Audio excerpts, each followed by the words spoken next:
La vérité est têtue, on ne peut la dissimuler. Dans l'affaire de l'assassinat de l'ambassadeur italien, Luca Attanasio, la communauté internationale, les ONG œuvrant dans l'Est de la RDC et certaines fractions rebelles dévoilent tout haut la responsabilité de Félix Antoine dans ce meurtre odieux. Tout commence après la prise des fonctions de Félix Antoine à la tête du pays. Il signe à la va-vite des accords secrets de défense militaire avec le Rwanda. Objectif, mettre fin à l'insécurité dans l'Est du pays.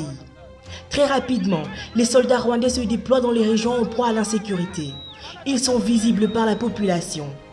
Les groupuscules des militaires sont immédiatement signalés, début 2020, par les ONG locales des droits de l'homme et dénoncés par les habitants. Félix Antoine croise les bras, se bouche les oreilles, car il sait que lui et Paul Kagame ont conclu un accord secret. Malheureusement, cela tourne mal. Les militaires rwandais présents sur le sol congolais commencent à commettre des bavures dans les parcs congolais, notamment à Virunga, tuent les gardes-parcs et emportent des espèces protégées. Au lieu de s'arrêter, l'insécurité s'accroît avec les Rwandais autorisés par Félix Antoine de s'installer dans l'Est. Le lundi 22 février 2020, c'est le drame. 6 de ces militaires rwandais interceptent le convoi mal sécurisé de l'ambassadeur italien à 15 km de la ville de Goma. Ils espèrent dérober de l'argent et des matières précieuses. Finalement, ils tirent à bout portant sur l'ambassadeur, son garde du corps et le chauffeur du PAM. La suite, vous la connaissez. L'ambassadeur succombe de ses blessures. Premier à accuser Félix Antoine, les rebelles hutus rwandais. Les FDLR, ces derniers affirment que la partie congolaise, notamment Félix Antoine, est le responsable numéro 1 de cet assassinat.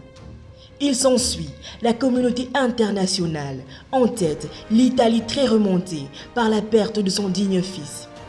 L'Italie qui ne mâche pas ses mots, pointe du doigt Félix Antoine comme responsable et exige une enquête indépendante.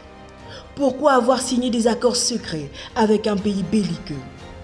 Pourquoi autoriser les militaires rwandais à se promener comme en terrain conquis dans l'est du pays? Félix Antoine, acculé de toutes parts, paye une fois de plus les frais de son incompétence, de son immaturité politique. À présent, le fils du Sphinx est dans l'abîme.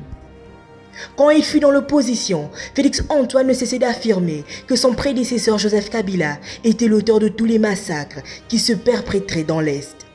Aujourd'hui au pouvoir, ce dernier réalise que la réalité est bien loin de ce qu'il imaginait. Où est donc partie sa baguette magique pour faire taire les armes dans l'Est? Félix Antoine est désillusionné. NBTV